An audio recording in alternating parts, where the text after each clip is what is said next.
최근 강서구에 많은 오피스텔이 들어서는 것을 보게 되는데 요새 주거용 오피스텔이 아파트의 대체 상품으로 많은 인기를 끌고 있다고 합니다. 특히 오피스텔 가운데서도 초, 중, 고등학교 인근 오피스텔이 큰 인기인데 보도에 따르면 도보 통학이 가능하거나 학군이 좋은 지역은 아파트 값이 비싸기 때문에 여러 학부모들이 주거비 부담이 적은 오피스텔로 보금자리를 마련한다고 합니다.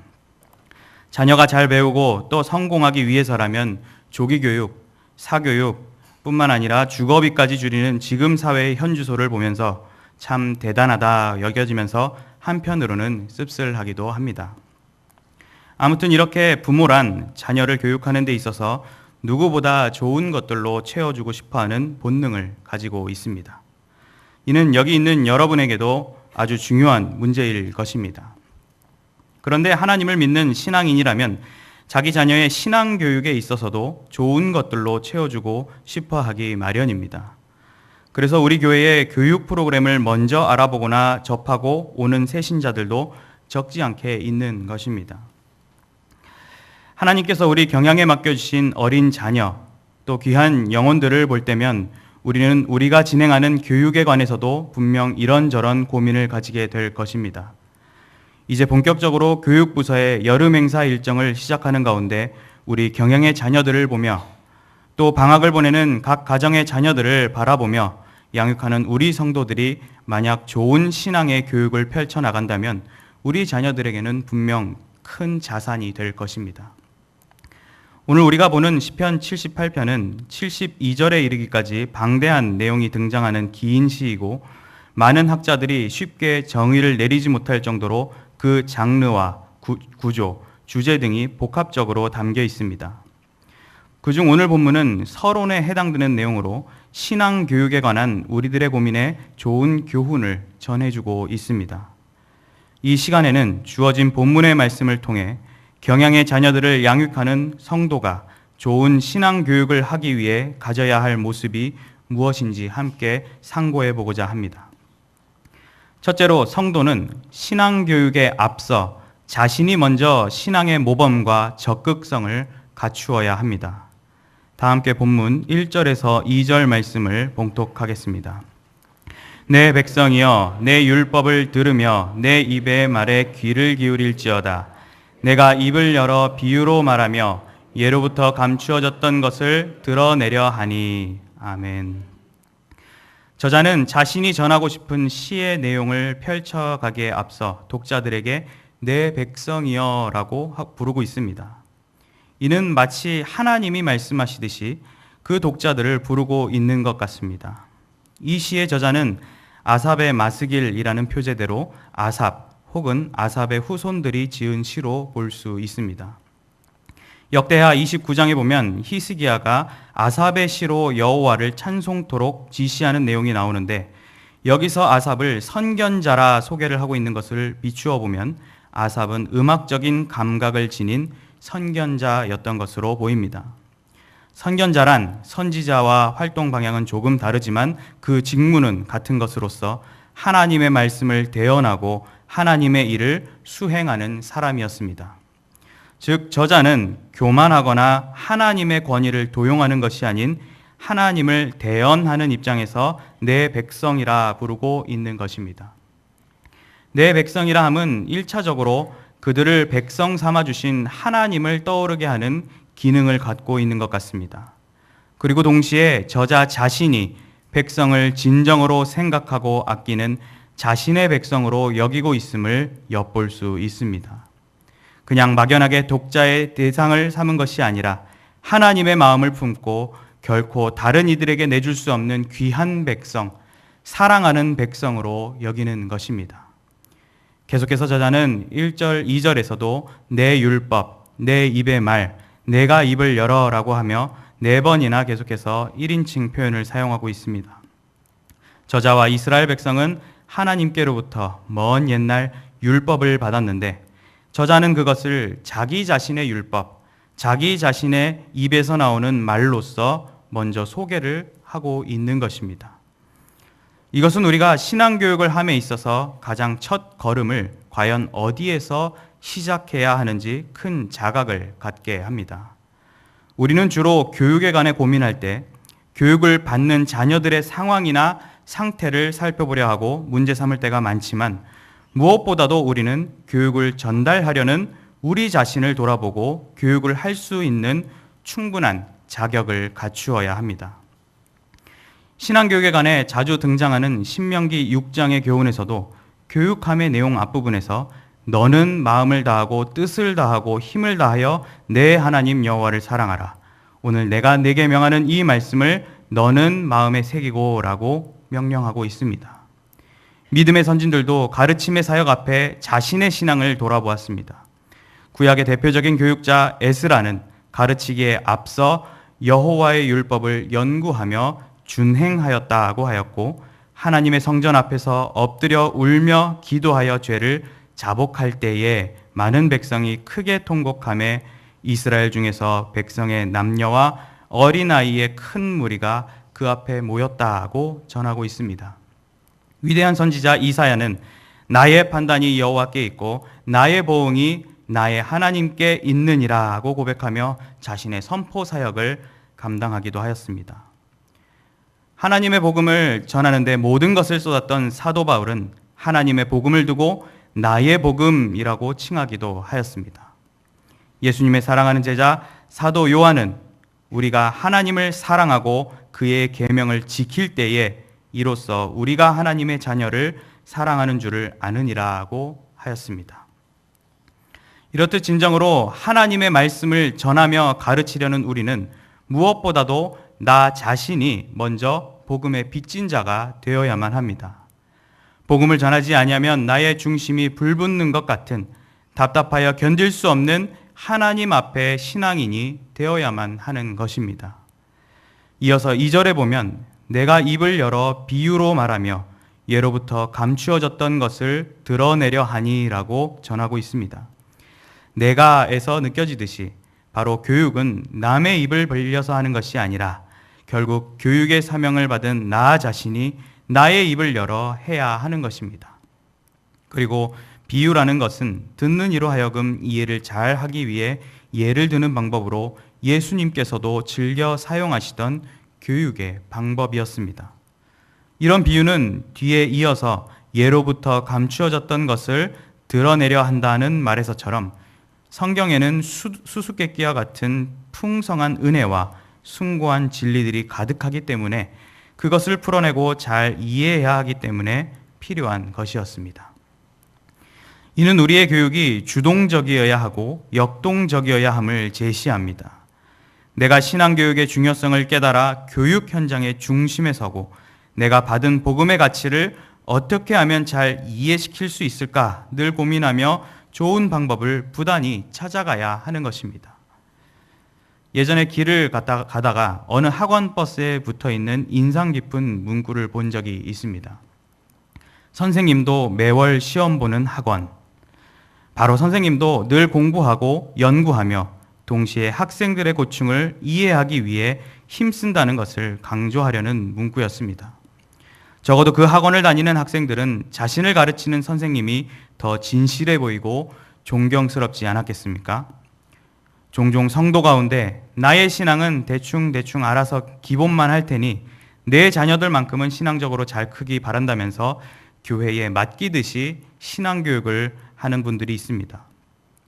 또 교사를 10년 이상 했다고 자칭 베테랑 교사가 되어 교환 준비에 열심을 내지 않고 한 주간 좋은 교육을 위해 별다른 고민을 하지 않는 분들이 있을지도 모르겠습니다. 그러한 시작점에서 신앙교육을 받는 자녀들에게 우리는 과연 어떠한 신앙적 소망과 기대감을 안겨줄 수 있겠습니까? 자녀들이 신앙생활을 하는 가운데 내 부모님, 내 선생님을 볼 때 즐거워 보이지 않고 자부심을 갖지 않는 신앙생활이라 느껴진다면 그 자녀는 괴리감과 고민, 유혹과 갈등 속에서 신앙생활을 할 가능성이 높아질 것입니다. 따라서 우리는 교육하는 자로서 내 마음속의 자녀들이 내 자녀라는 사랑의 마음을 먼저 지녀야 합니다. 또한 내 사랑하는 자녀를 잘 가르치기 위해 내가 먼저 은혜를 체험하고 말씀을 가까이 하며 열렬한 기도를 올려드리는 등 내 신앙을 먼저 확고히 해야 합니다. 그런 가운데 잘 가르치기 위한 방법을 고민하며 고안하는 적극성도 펼쳐가야 할 것입니다. 이러한 모습이 신앙교육의 분명한 자격이요 진정한 권위이며 최고의 방법인 것입니다. 그러한 사실을 기억하는 가운데 주어진 영혼들을 위해 나 자신을 돌아보며 모범적인 자세로 신앙교육을 적극적으로 펼쳐나가시는 성도님들이 되시기를 바랍니다. 둘째로 성도는 신앙교육 하는 것이 하나님의 명령임을 기억하고 순종하는 자세로 감당해야 합니다. 다 함께 본문 3절에서 5절 말씀을 봉독하겠습니다. 이는 우리가 들어서 아는 바요 우리의 조상들이 우리에게 전한 바라. 우리가 이를 그의 자손에게 숨기지 아니하고 여호와의 영예와 그의 능력과 그가 행하신 기이한 사적을 후대에 전하리로다. 여호와께서 증거를 야곱에게 세우시며 법도를 이스라엘에게 정하시고 우리 조상들에게 명령하사 그들의 자손에게 알리라 하셨으니. 아멘. 저자는 3절에서 이는 우리가 들어서 아는 바, 조상들이 우리에게 전한 바라고 설명합니다. 여기서 가리키는 이는은 1절에서부터 설명하고 있는 신앙교육의 내용, 즉 율법과 예로부터 감추어졌던 것을 가리킵니다. 그런데 그것이 새롭거나 도저히 알 수 없는 내용이 아니라 이미 들어서 아는 내용이라는 것입니다. 그 내용은 뒤에 4절에 기록된 대로 여호와의 영예와 그의 능력과 그가 행하신 사적임을 가리킵니다. 여기서 여호와의 영예는 여호와의 영광스러운 행적을 의미하며 하나님께서 자신의 택한 이스라엘 백성들을 향해 보여주신 여러 일들이 영광스럽고 능력으로 가득한 일임을 서술하고 있는 것입니다. 출애굽 당시 이스라엘 백성들이 여호와께서 애굽 사람들에게 행하신 큰 능력을 보았다라고 기록한 것처럼 이스라엘 백성들은 그들의 역사 속에서 행하시는 하나님의 놀라운 이적과 구원의 능력을 체험하였습니다. 이러한 분명한 체험적 교훈을 저자는 숨기지 아니하고 그들의 자손에게 온전히 전하겠다고 다짐하고 있는 것입니다. 여기서 그들의 자손은 3절에서 설명한 우리의 조상들의 자손으로 저자가 살고 있는 시대의 사람들을 지칭합니다. 바로 자기 자손들에게 어떤 이유로라도 일부러든 실수로든 무관심으로라든 숨겨지는 일이 없도록 해야 한다는 것입니다. 이렇게 신앙교육을 그 내용을 소개한 저자는 이제 5절에서 그 신앙교육을 해야 하는 이유를 설명합니다. 그것은 먼저 여호와께서 증거를 야곱에게 세우시며 법도를 이스라엘에게 정하셨기 때문이라고 합니다. 이는 바로 조상들에게 시내산 언약을 비롯한 소망의 언약들을 베풀어 주셨던 하나님의 뜻의 기초함을 보여줍니다. 더불어 그 조상들에게 하나님께서 명령하사 그들의 자손에게 알리라고 하셨기 때문이라고 소개합니다. 앞서 생각해본 신명기 6장에서는 하나님의 말씀을 자녀에게 부지런히 가르치며 집에 앉았을 때에든지 길을 갈 때에든지 누워있을 때에든지 일어날 때에든지 이 말씀을 강론하라고 명령하고 있습니다. 그리하면 약속한 땅으로 들어가게 하고 크고 아름다운 성읍을 얻게 하실 것이라는 소망의 언약이 이어집니다. 또한 11장에서는 그 땅에서 너희의 날과 너희의 자녀의 날이 많아서 하늘이 땅을 덮는 날과 같을 것이라 하고 복된 미래를 약속하고 있습니다. 또한 출애굽 사건에서도 하나님께서는 출애굽을 시켜주신 이유를 애굽에서 행한 일들, 그들 가운데서 행한 표징을 내 아들과 내 자손의 귀에 전하기 위함이라 하고 후손들에게 하나님의 하나님 되심을 드러내기 원하는 것을 알 수 있습니다. 이처럼 하나님께서는 자신의 말씀을 단순히 그 세대의 백성들만 받기를 원하지 않으셨습니다. 하나님께서는 그 말씀과 능력 그리고 사적들이 신앙교육을 통해 계속해서 유지되며 전달되기를 원하셨습니다. 앞선 대지에서 생각해 본 대로 나 자신과 내가 양육해야 할 영혼들을 돌아보는 것은 물론 신앙교육의 큰 동기가 되겠지만 사실 연약한 우리로서는 그것을 놓칠 때가 많을 것입니다. 하지만 지금 살펴본 대로 신앙교육이 바로 하나님의 분명한 명령임을 우리가 받아들인다면 그것이야말로 우리가 신앙교육에 힘써야만 하는 절대적 동기가 될 것입니다. 이 세상 만물의 창조주요 구원주이신 하나님을 나의 주인으로 모셨는데 하나님의 복음이 멈추지 않고 자손들에게 전달되는 것이 하나님의 명령이라면 그 누가 감히 토를 달고 고민을 하며 계산을 하겠습니까? 신앙교육은 우리 신앙생활에 있어 선택이 아닌 필수적 요소임을 결코 잊지 말아야 합니다. 오래전 종교개혁 당시에도 하나님의 종들은 진리의 내용들이 특정한 누구에게만 또 어느 시대에만 머무르지 않도록 힘썼습니다. 종교개혁자들의 헌신과 고민 가운데 성경 번역본이 등장하고 제네바 아카데미와 같은 신학대학이 등장하였으며 이러한 흐름 가운데 유럽의 문예부흥과 교육의 대전환이 일어나게 됐던 것입니다. 우리가 만일 하나님의 진리와 계획을 올바르게 이해해 간다면 우리는 분명 교육의 길 위에 서 있을 것입니다. 누가 시키지 않아도 하나님이 기뻐하실 결과들을 기대하며 복음의 교육자가 되어 있을 것입니다. 그리고 우리가 그런 자부심과 기대함 가운데 참된 교육을 펼쳐간다면 우리의 자녀들은 세상을 선도하며 개혁해 나가는 이 시대의 종교개혁자들이 될 것입니다. 따라서 우리는 하나님의 명령, 하나님의 뜻이 무엇인지 잘 이해해야 합니다. 그러기 위해서는 오늘 본문이 제시하고 있는 대로 구속사의 흐름 가운데 믿음의 선조들로부터 이 시대에 지금 우리에게 전해지고 있는 하나님의 말씀을 제대로 듣고 이해하는 가운데 하나님의 명령을 분명히 깨달아야만 합니다. 이러한 모습이 바로 신앙교육의 절대적 동기요 원동력이라 할 수 있는 것입니다. 내게 주어진 하나님의 명령 앞에 나 자신을 내려놓고 순종하는 마음으로 자녀들을 가르치기로 힘쓰시는 성도들이 되시기를 바랍니다.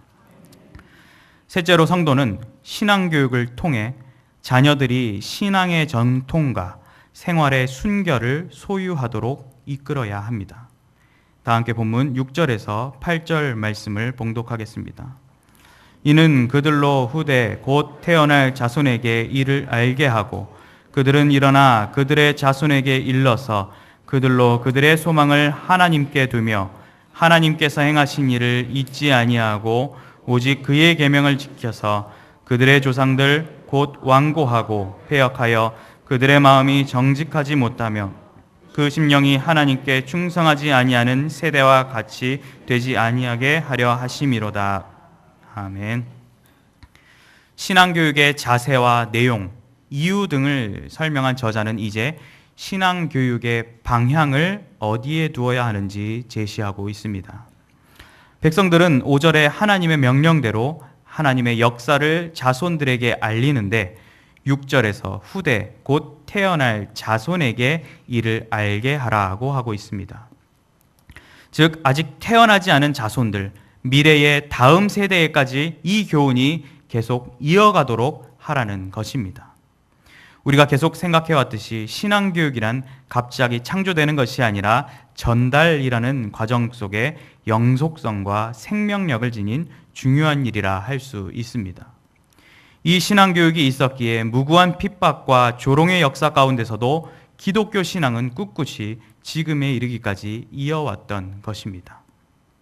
이 귀한 신앙의 전통에 있어 우리는 종결자가 되어서는 안 되고 전달자가 되어야 합니다.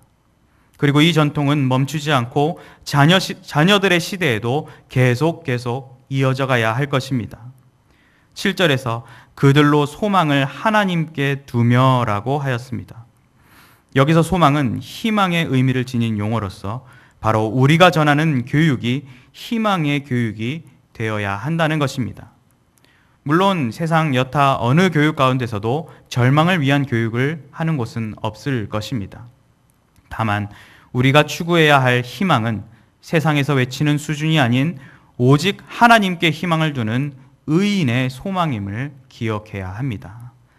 그리고 저자는 그러한 소망의 하나님께서 행하신 일을 잊지 말고 그분의 계명을 잘 지켜 나갈 것을 강조합니다. 그리고 8절에서 저자는 조상들이 보였던 실패를 신랄하게 그려주는 가운데 그런 모습을 따르지 말 것을 말합니다. 먼저 조상들은 완고하고 패역하였다고 전하고 있습니다. 완고하다는 것은 성경에서 목이 곧다라는 의미로 자주 사용되는 말로 교만하여 하나님의 말씀을 듣지 않았던 백성들의 모습을 나타냅니다. 패역하다라는 것은 반역하다라는 의미로 단순한 거부가 아니라 대적의 모습을 담고 있습니다. 이런 완고하고 패역한 모습은 하나님께서 아주 싫어하는 모습이었습니다. 신명기 21장에 보면 완악하고 패역한 아들을 소개하고 있는데 그는 부모의 말을 순종하지 않고 징계를 해도 순종치 않는 자라고 하였습니다. 그렇게 경계하고 혼내도 말을 듣지 아니한 자는 성읍 사람들로 인해 돌로 쳐 죽임을 당하게 하라고 하나님께서는 명령을 하셨습니다. 바로 이스라엘 백성들의 과거 행적들은 하나님을 진노케 하는 완고함과 패역함의 모습이었던 것입니다. 본문에 이어서 조상들은 마음이 정직하지 못하며 심령이 하나님께 충성하지 않았다고 전하고 있습니다. 마음이 정직하지 못한 것은 마음을 바른 상태, 바른 방향으로 두지 못한다는 말이고, 하나님께 충성하지 아니한다는 것은 백성으로서 하나님께 충성을 맹세했음에도 불구하고 그에게 신실하고도 꾸준하게 헌신하지 못했음을 의미합니다.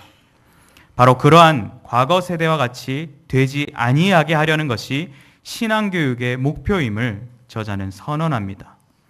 교만함과 대적함, 흐트러짐과 불성실 등 하나님의 마음을 아프게 하는 인간의 그릇된 습성을 우리 그리스도인이 쫓아서는 안 되는 것입니다. 우리는 지난 과거 선조들의 오점들을 신앙생활의 거울로 삼아 거룩한 백성으로서 생활의 순결함을 지켜가야 합니다. 그리고 자녀들이 그러한 삶을 살도록 지도하는 것이 우리 신앙교육의 중차대한 목표가 되어야 하는 것입니다. 믿음이 약한 부모들은 자신의 자녀들이 세상적인 악행을 저지르는 것에 있어서는 혼을 내면서도 영적인 범죄를 저지르는 것에 있어서는 무감각하기 마련입니다. 그것은 영적인 세상을 잘 몰라서일 수도 있고 설령 안다 하더라도 그것에 대한 중요성이나 두려움을 가지고 있지 않기 때문일 것입니다. 하지만 그리스도인이라는 이름을 부여받은 우리는 하나님이 통치하시는 영적인 세계를 바라보는 가운데 자녀들이 하나님의 뜻에 맞게 순결한 삶을 살도록 가르쳐야만 합니다. 우리 교단 교육의 목적을 살펴보면 성경을 가르쳐 삼위일체 하나님을 바로 알고 사랑하며 섬기게 한다. 하나님의 형상인 사람을 이해하고 사랑하며 돕고 그리스도를 전하게 한다. 자기의 존재의의와 특수한 사명을 자각하여 자기 선자리에서 맡은 일에 충성하게 한다라고 한 후에 이러한 그리스도인을 육성하여 신앙의 전통과 생활의 순결을 겸비케 한다고 정리하고 있습니다. 바로 우리가 전개해야 할 신앙교육의 방향은 신앙의 전통과 생활의 순결을 소유하는 것임을 다시금 확인할 수 있는 것입니다.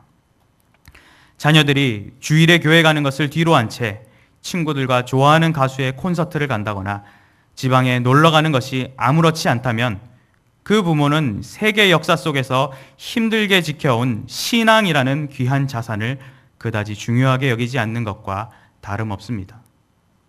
자녀들이 수양에 가고 싶다고 하는데도 학원이다, 과외다, 세상 친구들과 동일한 이유로서 가지 못하게 한다면 그 부모는 천국 백성만이 영위할 수 있는 생활의 순결이란 고귀한 삶의 큰 자부심을 가지지 못하는 것으로 볼 수도 있을 것입니다.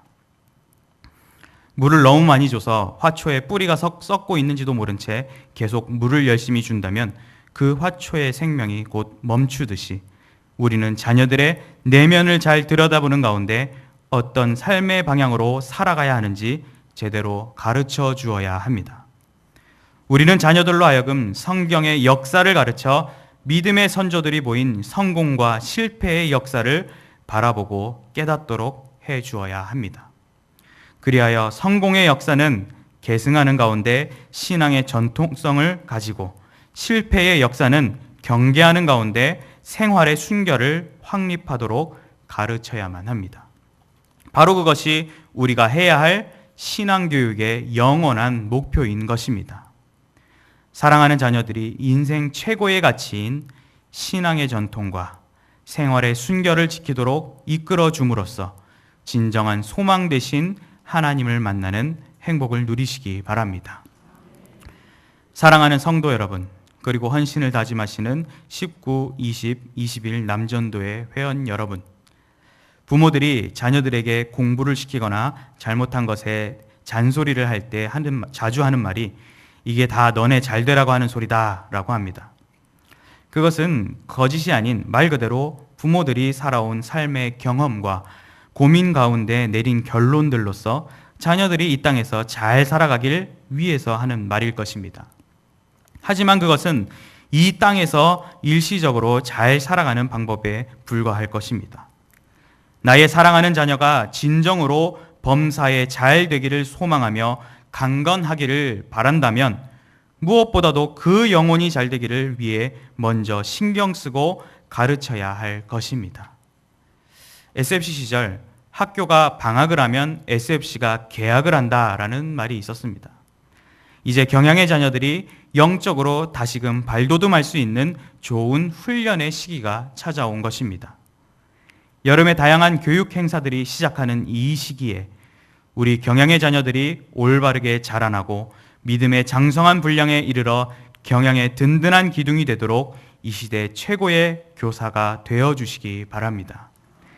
난 부모가 아니라서 또 교사가 아니라서 상관없다고 여길 것이 아니라 교회가 진행하는 여러 교육의 일들의 중요성을 인지하고 오늘 제시된 자세를 함께 겸비하는 가운데 기도와 물질로도 열심히 후원하는 것이 교회의 지체로서 할 수 있는 훌륭한 교육 활동임을 기억하시기 바랍니다. 진정한 신앙교육이 절실히 필요한 이 시대에 오늘 본문의 교훈처럼 신앙교육에 앞서 나를 돌아보며 자신이 먼저 신앙의 모범과 적극성을 갖추도록 만들어가고 신앙교육을 하는 것이 하나님의 명령임을 기억하고 순종하는 자세로 기꺼이 감당하는 가운데 자녀들이 신앙의 전통과 생활의 순결을 소유하도록 이끌고야만은 경양의 성도들과 헌신하시는 19, 20, 21 남전도의 회원들이 되시기를 바랍니다. 아멘.